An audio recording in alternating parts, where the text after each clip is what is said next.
April 12, 1945. The Rhine River smelled of mud and gunpowder, and dawn came in a pale, reluctant light. The war was almost over, but no one in the prisoner camp near Remagen felt peace yet. The air was brittle with exhaustion and silence. Beyond the barbed wire, hundreds of German prisoners stood motionless, their breath clouding faintly in the cold. They looked like a field of scarecrows, hollow faces, torn uniforms, the last survivors of a machine that had finally broken down. Some were boys of 16 who had never shaved. Others were men whose medals had lost their shine under weeks of rain and defeat. Inside the camp, American soldiers were lighting fires. The smell of smoke drifted across the wire, carrying something unexpected, sweet, warm, and almost absurd. It wasn't gun oil or coffee or the sour tang of canned rations. It was batter sizzling on a skillet, pancakes, soft golden circles flipping in the early light, the sound of a spatula scraping metal, the faint hiss of syrup warming in a tin pot. Sergeant Tom Reed, 23 and red-haired, leaned against the field kitchen, sleeves rolled, a cigarette between his teeth. "Guess we're feeding the enemy like church ladies now," he muttered, watching Private Dawson pour the next round of batter. Dawson, a lanky farm boy from Iowa, grinned. "Beats shooting at them, Sarge." On the other side of the wire, a thin German soldier pressed closer to the fence. His name was Heinrich Becker, 31, once a baker from Essen before the draft had swallowed him. He hadn't smelled real food in days. He whispered to the man beside him, "Pancakes. Can you believe it?" His voice cracked, half a laugh, half disbelief. The Americans had orders: feed them, document them, move them. But no order could quite explain the odd tenderness in that moment. These men had been enemies only a week ago, trading bullets across ruined bridges. Now they shared the same gray sky, the same hunger. Private Dawson scooped a few pancakes onto a dented tin plate. "Think they'll eat 'em?" he asked. Sergeant Reed shrugged. "They'll eat the pan if you give it to them." He carried the plate himself toward the fence, boots crunching frost, his breath fogging in the cold. The Germans stiffened as he approached. Reed stopped a few feet from the barbed wire, raised the plate, and said simply, "Breakfast." No one moved. Then one young prisoner stepped forward, barely more than a boy, blond and trembling. Reed crouched, slid the plate under the wire. The boy's hands shook as he took it. He looked at the food like it was a trick, like it might vanish. Then he broke off a piece and ate. His eyes filled before his mouth did. Reed turned back toward the kitchen, his boots heavier now. "They're starving," he muttered. Dawson nodded. "We all are, Sarge, just in different ways." By mid-morning, the camp had come alive in an eerie calm. German prisoners sat in rows, waiting for their turn. The Americans worked fast. Flour from Army reserves, water from the Rhine, a bit of powdered milk, and laughter filling the gaps where fear had lived. Someone found an old harmonica, and the sound of its reedy tune drifted through the wire. A historian might later call it routine, a supply measure, a logistical detail of a victorious army managing prisoners. But for the men inside that fence, it felt like the first taste of peace. A soldier who had crawled through ruins yesterday now held a warm pancake in his hands. A man who had cursed Americans his whole life now watched them joke, sweat, and cook for him. Somewhere in the chaos, the absurdity turned sacred. Lieutenant Harold Grant, the camp's commanding officer, had once run a diner in Minnesota. His idea of mercy came seasoned with humor. "We beat 'em boys," he said, surveying the field. "Now we feed 'em before the paperwork eats us." He turned toward a military journalist taking notes nearby. "Write that down. Future historians love irony." Becker, sitting on the ground with his back to the fence, ate slowly. He had never liked American food. He'd read in Nazi leaflets that it was tasteless, industrial, inhuman. But the pancake in his hand was warm, simple, good. He tore it in half and shared it with the boy beside him. "For your mother," he said quietly, not explaining what he meant. At noon, sunlight pushed through the clouds, weak but determined. Steam rose from the field kitchen like a blessing. The Americans began joking with the prisoners through the fence. One GI held up a burnt pancake, black as coal, and said, "Special for your Luftwaffe, extra crispy." A few Germans laughed, first cautiously, then freely, shoulders shaking as if laughter itself might snap the wire. It was the first real sound of life the camp had heard. Even Reed cracked a grin. "You hear that?" he said to Dawson. "Hell, we might end this war with syrup instead of bullets."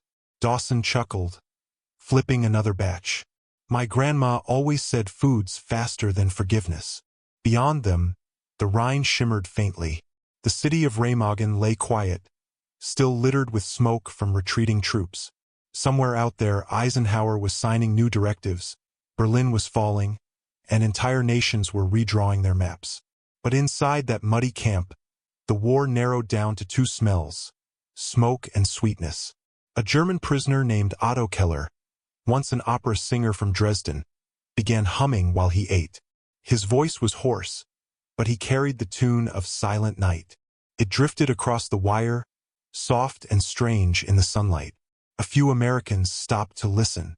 One even joined in, low and off-key. The song faded into silence, and when it ended, no one clapped. They just stood there, heads bowed, as if the sound had bridged a river wider than the Rhine. By late afternoon, the field kitchen ran out of batter.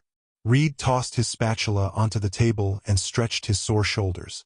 "That's it," he said. "Last round." Dawson nodded, sweat streaking his face with flour. He glanced at the fence again. "Think they'll remember this day?" Reed looked long at the prisoners. Men who were once enemies, now just faces behind wire, licking syrup from their fingers. "Yeah," he said softly. "One way or another." As evening fell, the camp quieted again. The smell of cooked batter lingered in the air, mixed with the faint scent of river water and wood smoke. Becker sat with his back to the fence, staring at the horizon. The war had taken everything: his friends, his home, his pride. But tonight, his belly was full, and something heavier than hunger had lifted. He didn't know why the Americans had fed them. Maybe it was mercy. Maybe it was policy. Maybe it was something larger, something like dignity sneaking back into the world. Inside the tent, Lieutenant Grant scribbled in his notebook. April 12th. Fed 312 German POWs. Weather cold. Morale strange, almost cheerful. He hesitated, then added one more line. They laughed today. Outside, the fires burned lower. The river whispered against the banks, carrying fragments of sound. Boots on gravel, spoons clinking tin, someone humming faintly again. Reed lit another cigarette, watching smoke curl upward into the dusk. "War's a hell of a thing," he murmured. "But maybe peace starts smaller than we think." He crushed the cigarette under his boot and walked toward the fence one last time. Becker looked up as Reed approached. For a moment, neither spoke. Then Reed raised a half-empty syrup tin and set it on the ground between them. "Tomorrow," he said simply. Becker nodded. He didn't understand every word, but he understood the tone, the strange gentleness of it. Reed turned and walked back toward the tent, his silhouette fading into the smoky twilight. Behind him, the German prisoners sat in silence, holding onto the fading warmth of the day, as if afraid to let it go. Somewhere far off, a church bell rang, counting the hours toward midnight. The sound carried across the river, across the barbed wire, across the fragile line that divided conquerors from the conquered. And for the first time in years, no one on either side of that line was hungry for blood. They were only waiting for morning, for bread, for whatever came next. The next morning broke beneath a thin veil of fog, the kind that turned breath into ghosts. The Rhine moved sluggishly beyond the horizon, its gray surface catching a dim shimmer of sun. In the American camp, the fires had already been stoked, and the smell of batter and coffee rose once again into the cold air. The war had not yet ended on paper, but inside this fenced field, its edges were softening. Men who had once shouted across battlefields now nodded across barbed wire, wordless, but not hostile.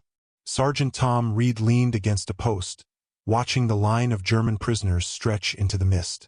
His sleeves were rolled again, his forearms dusted with flour, the same hands that once loaded rifles now flipping pancakes. There was something quietly comical about it, something that made the whole war feel like a fever dream. "Never thought we'd end Hitler's empire with syrup," he muttered. Private Dawson, bent over a skillet, grinned. "Guess kindness cooks faster than vengeance." From the other side of the wire, Heinrich Becker watched them work. He had slept poorly, haunted not by shells or orders, but by the absurd kindness of yesterday. The warmth in his belly had disturbed him almost as much as comforted him. Hunger was easier to understand than mercy. He had seen his comrades die in barns, frozen ditches, and basements. He had never seen an enemy smile while serving food. He didn't trust it yet. When his turn came again, Becker stepped forward. The American on duty handed him a pancake and a tin mug of weak coffee. Their fingers brushed briefly, and the contact startled him. The young soldier, barely 20, with freckles across his nose, said something in English Becker didn't understand, but the tone was light, teasing. Becker nodded, mumbled, "Danke," and stepped aside. He took a bite. It was warm, soft, faintly sweet, almost unreal. He closed his eyes. That small act, eating without fear, was how peace began for him. By noon, word had spread among the prisoners. "The pancake camp," they whispered, almost reverently. It sounded like a fairy tale, something that could not last. But the Americans kept cooking. Their laughter and clumsy jokes filled the gaps between orders. Dawson teased the Germans about their stoic silence. "You boys smile, we might give you seconds," he said, his voice rising over the crackle of the griddle. To his surprise, a ripple of laughter answered him. Real laughter. Lieutenant Harold Grant noticed the change first. From his desk inside a canvas tent, he looked out and saw faces softening on both sides of the wire. "Strange thing, Sergeant," he said to Reed later. "You give a man food, and suddenly he looks human again." Reed wiped his hands on his apron. "Guess that's the trick, sir. Remind them they're still people." The lieutenant chuckled. "Remind us, too."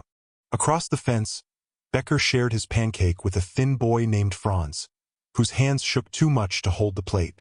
Franz had been a medic, barely 18. His face was ghostly pale, his uniform too large for him. Becker tore the pancake carefully, giving the larger half away. "You'll need it more," he said. Franz tried to refuse, but Becker pushed it into his hand. "Eat, you're still alive." The phrase carried weight neither man could name. That afternoon, the fog lifted. A photographer from the U.S. Army Signal Corps arrived, lugging a box camera. He took pictures of the camp. Rows of prisoners eating in silence, American cooks at work, the improbable peace unfolding in mud and wire. Reed posed awkwardly, holding a spatula like a medal. The flash went off with a hiss. The photographer smiled. "Someday people won't believe this," he said. "Better keep proof." The photos would later appear in forgotten archives. Grainy, sunlit, strangely serene. To those who saw them, it looked like reconciliation. To those who lived it, it was confusion wrapped in warmth. That night, Becker sat near the fence, the last of daylight fading over the river. He thought of his wife, Anna, and their daughter Elsa, somewhere near Cologne, maybe still alive. He had no letters, no certainty, just the faint hope that if enemies could share food, maybe families could survive too. He looked down at his hands, cracked, swollen, still trembling from fatigue, and realized they no longer smelled of blood, only of batter. Meanwhile, Reed wrote a note in his logbook. April 13th, 1945. Fed 297 prisoners today. No incidents. One requested seconds. Grinned like a fool when we obliged. He hesitated, then added, laughter spreading faster than rations. The humor came easily now, born not of mockery but relief. War's absurdities demanded it. Dawson had begun naming the pancakes, Eisenhower Specials, Surrender Flapjacks, Axis Deluxe. The Germans laughed at the names, even when they didn't understand the words. Some saluted jokingly with tin cups before eating. Reed pretended not to see. Even Lieutenant Grant, usually stiff and measured, joined the lightness. When a young corporal asked if they should conserve flour, Grant replied, "Flour's cheaper than bitterness, son. Keep flipping." Still, beneath the laughter, there was tension, the kind that lingered after storms. The prisoners didn't know what fate awaited them. Rumors spread that they'd be sent to France for labor, or to the U.S. or left to starve. The pancakes were mercy, but also reminder they were alive only because their captors chose it. Every bite carried gratitude and fear in equal measure. One evening, an argument broke out among the prisoners. A former SS officer spat at Becker's feet, muttering that kindness from Americans was a humiliation. Becker didn't answer. He just looked at the man with tired eyes and said, "Then starve." The officer glared but turned away. Around them, the camp grew quiet again.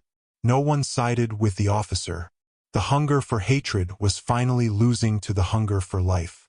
Later that night, as Reed walked the perimeter, he saw Becker still awake, staring through the wire. Their eyes met briefly in the dark. Reed lifted a hand in a lazy salute. Becker hesitated, then returned it, awkwardly, half ashamed. But the gesture lingered like a flicker of dawn between storms.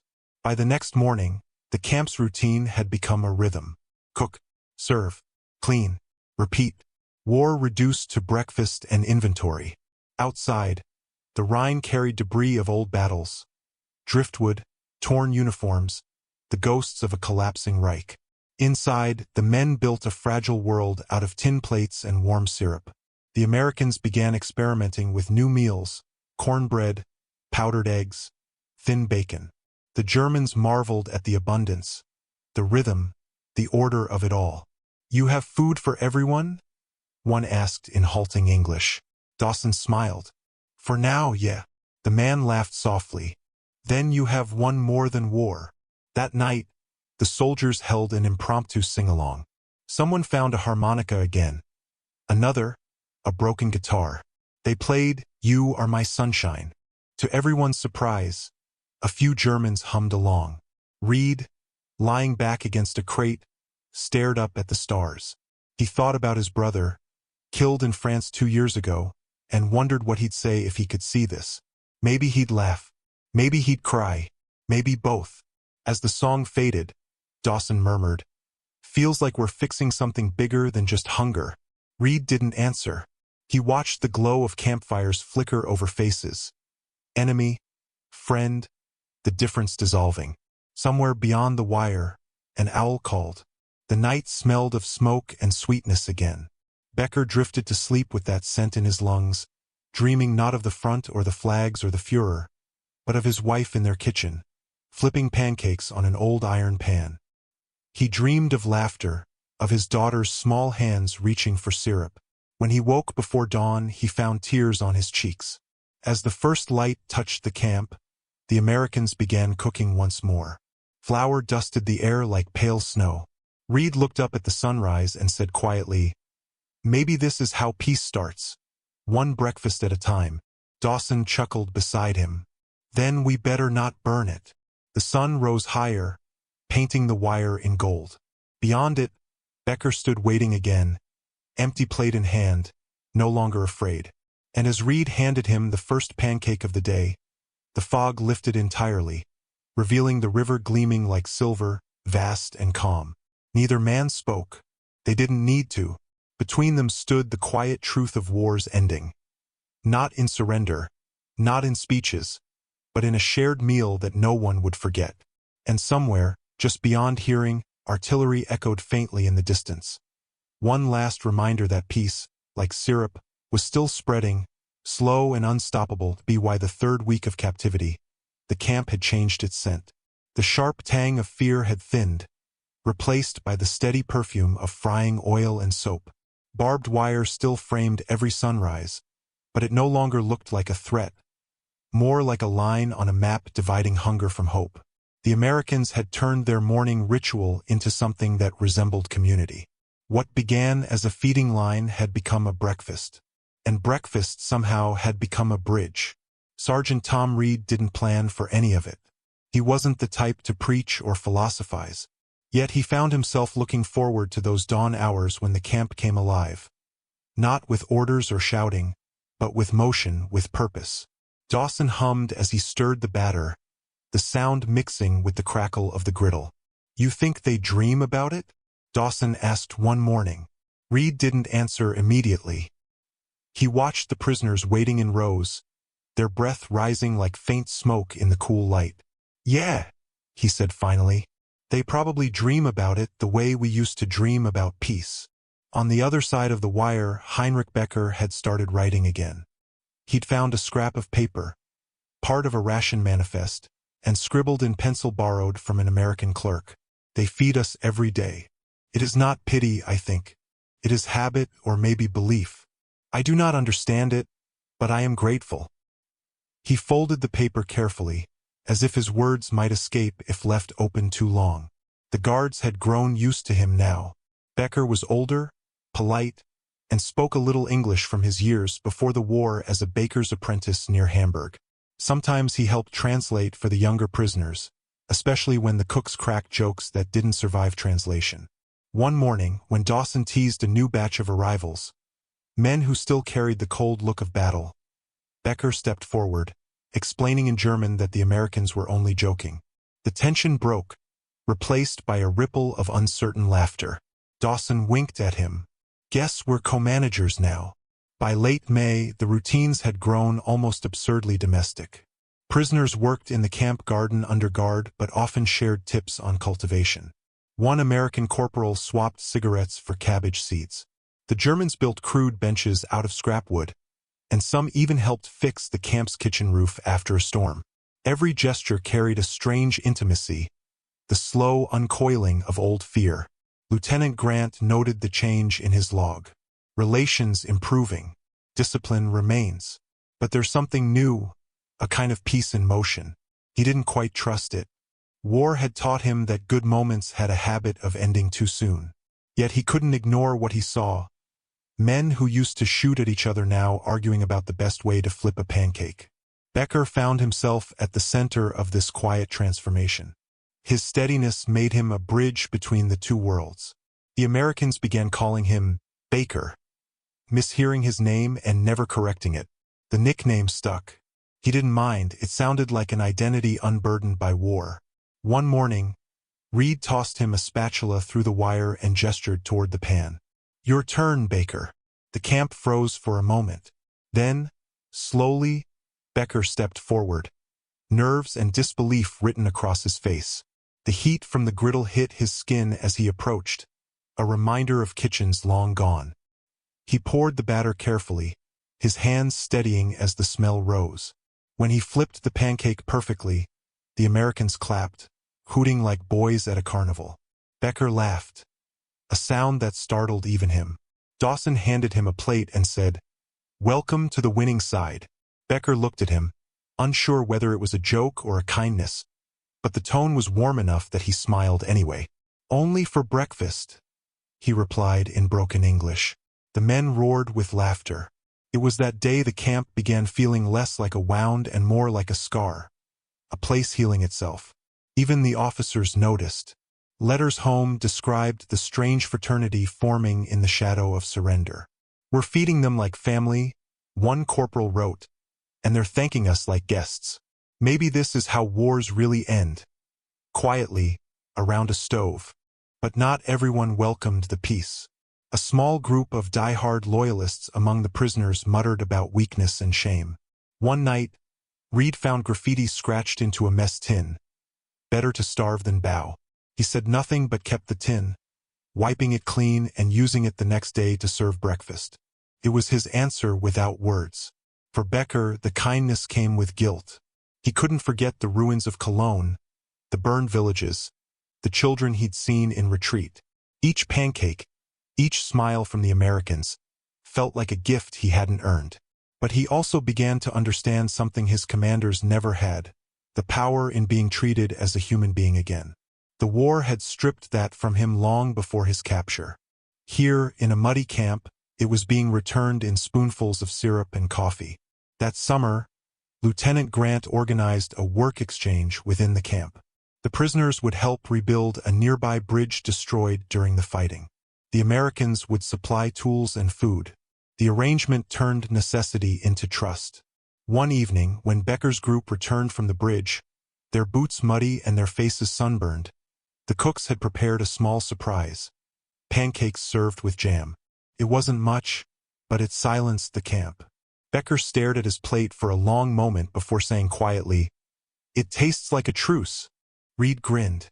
"Then we're halfway to peace." Weeks passed. Rumors swirled that many POWs would be sent home soon. Others would stay to work in reconstruction efforts. Becker felt a twist of unease at the thought of leaving. The camp, for all its fences, had become familiar, even comforting. Dawson noticed his expression one morning. "You'll be free soon," he said. "You don't seem happy about it." Becker shrugged. "Freedom. It feels strange when someone gives it to you." Dawson thought about that for a while, then said, "Maybe that's what peace is. Something you get when you stop taking." That evening, a storm rolled in. Rain hammered the tents. Wind whistled through the wire. The fires went out, and for the first time in weeks, the camp sat in darkness. Becker lay awake, listening to the storm's rhythm, wondering what came next. Across the mud, Reed and Dawson huddled near the kitchen, protecting their supplies. Reed lit a lantern, its glow flickering over the damp field. Through the curtain of rain, he spotted Becker standing under a sheet of canvas, soaked to the bone but smiling faintly. Reed lifted a hand. Becker returned the gesture. The moment lasted no more than a second, but it felt like an oath between strangers. Unspoken, indelible. The next morning, the camp was quiet except for the drip of water from the eaves. The storm had passed, but its scent lingered. Wet earth, cooling fires, renewal. The prisoners emerged slowly, stretching, coughing, alive. The kitchen fired up again. Reed poured batter onto the griddle, steam curling upward like ghosts of yesterday. Dawson muttered, "Back to business." Becker approached the fence as usual, but something was different. The guards were distracted, folding maps, discussing transport schedules. Trucks had arrived, convoys meant for transfer. The war, it seemed, was finally ending not with battles but with departures. Reed walked to the wire, holding a tin wrapped in paper. "For the road," he said. Inside were 3 cold pancakes and a folded note. Becker took it silently, his throat tight. He wanted to say something, anything, but words failed. Reed clapped him on the shoulder through the fence. "No need for speeches. You did your part." Becker nodded, tucking the tin into his coat. "You too." His voice trembled. As the trucks rumbled to life, Dawson yelled over the noise, "Don't forget us, Baker." Becker smiled through the haze of exhaust and rain. "Never. Not even if I try." The engines roared. The gates opened. Rows of men began to climb aboard, each carrying a piece of the strange peace they'd built from hunger and humor. Becker turned once more before stepping into the truck, raising the tin in a silent toast. Reed watched until the convoy disappeared beyond the trees. Then he looked down at the empty camp, the quiet kitchens, the cooling griddles. "From enemies to breakfast guests," he murmured. "Hell of a world." The wind shifted, carrying the faint scent of syrup still clinging to the air. Somewhere beyond sight, Becker opened the tin, touched the folded note inside, and read the words scrawled in pencil. "Good food makes good men. Come back hungry if you ever can." He smiled faintly, a man no longer captive, yet still bound by memory, and somewhere, across oceans, 2 American cooks wondered if kindness could ever truly end once it had begun. The trucks groaned eastward through a continent still in pieces. Cities lay open like wounds. Roofs caved, streets gutted, windows staring hollow into gray skies. Heinrich Becker sat in the back of one transport, the tin of pancakes on his lap, its paper wrapping now soft from handling. Around him, silence ruled. The men no longer spoke of battles or orders. They spoke of bread, of home, of what kindness might taste like when not served by an enemy. Every mile took them closer to what they once called Germany, and further from what it used to be. When the trucks stopped near Mainz, The men were released into the custody of local authorities. Some wept, some laughed. Most just stood, uncertain what freedom meant now that no one was pointing guns. Becker walked through the ruins of his hometown weeks later, his uniform hanging loose, his body thinner but his eyes steadier. The tin was still with him. It had survived hunger, rain, and the long road home. Inside, he found one final pancake, dry, cracked, but whole. He broke it in half and left a piece on his windowsill. The other he ate in silence, a small ceremony for the dead and the living alike. Word of the pancake camps spread quietly through returning POWs. They told their families not only of war, but of laughter. The Americans who fed them, the jokes shared through fences, the absurd humanity that refused to die. In the chaos of rebuilding, those stories mattered. They became threads of memory woven through towns trying to remember what decency felt like. In taverns and churches, people whispered about how their sons hadn't been starved, how some guards had given extra rations, how one camp even played music. For many, it was the first hint that the future might not be punishment, but possibility. Meanwhile, across the Atlantic, Sergeant Tom Reed had been discharged. The war was over, but the sound of it still followed him. The gunfire, the quiet mornings by the Rhine, the scrape of spatulas in a camp kitchen. In his small Kansas diner, the smell of pancakes once again filled the air, now mixed with the laughter of neighbors and the hum of peacetime. The sign above the counter read, "Breakfast makes better men." He didn't tell customers where the phrase came from. He just made sure no one ever left hungry. Private Dawson had returned to Iowa, taking over his family's farm. He sent a single letter to Becker in late 1946, addressed to Heinrich Becker, Essen, Germany, not knowing if it would ever arrive. In careful handwriting, he wrote, "You taught me something too. Guess kindness cooks both ways. Keep the griddle warm." Becker never replied. He didn't need to. That single letter, folded and refolded, lived in his jacket pocket for years, as if carrying it could hold the world together a little longer. By 1948, Europe had begun to hum again. The Marshall Plan was underway. American flour, sugar, and milk arrived in ships, unloaded onto docks where men with hollow cheeks and calloused hands worked like they were rebuilding not just cities, but faith itself. Bakeries reopened, the smell of bread spilling down narrow streets. Becker stood behind one of those counters again, white apron tied at his waist, dough under his fingernails. When the first batch came out golden and steaming, he laughed quietly. To him, it wasn't just bread, it was peace rising. One morning, a young American engineer visited his bakery. He spoke little German but smiled broadly and pointed at the pancakes listed on the menu. Becker froze for a moment, then nodded.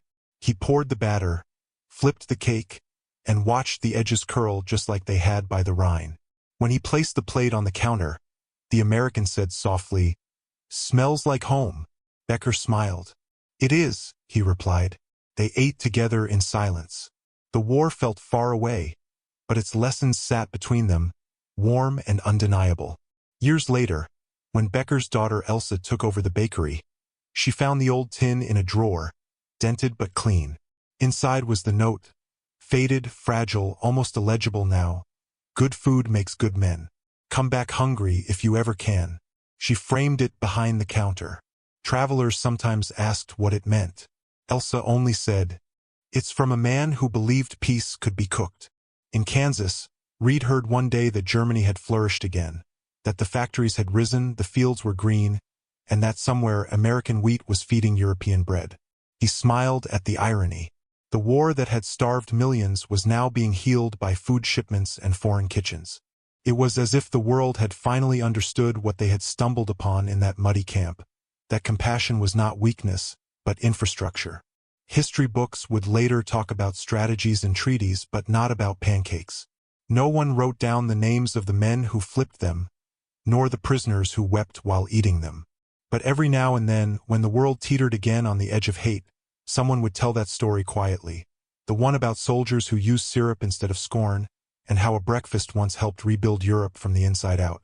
On the last morning of his life, Reed rose early. He stood at his diner window, sunlight pouring through the glass, the smell of coffee wrapping around him. He thought of Becker, of the boy Franz, of Dawson's endless laughter. The world outside was peaceful, humming with ordinary life. He poured himself a cup, leaned on the counter, and said softly, "We didn't win with bombs. We won with breakfast." He smiled, took one last sip, and watched as the light turned golden, like syrup on a plate, spreading slow and warm across a world still hungry for kindness.